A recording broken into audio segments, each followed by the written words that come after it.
If you want to change the video resolution on the Galaxy Tab A9 or the A9 Plus 5G, so in this video I will show you how you can do that. Now, first of all, just open the camera app, and the camera app just swipe to the right or to the left side and select video. Now after you select video, now on the side of the screen you will find the option of Full HD or HD. Now just tap on it to change the resolution. Now as you can see, if it is on HD and if you tap on it, you will change the resolution to Full HD on 30 FPS.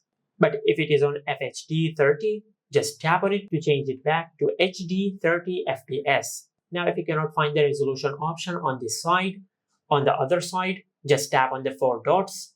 Now over here you will find the option to change the resolution from HD 30 to FHD 30 or vice versa. Just like that. And this is how you can change the video resolution on the Galaxy Tab A9 or the A9 Plus 5G. Make sure to like, comment and subscribe. Thank you for watching.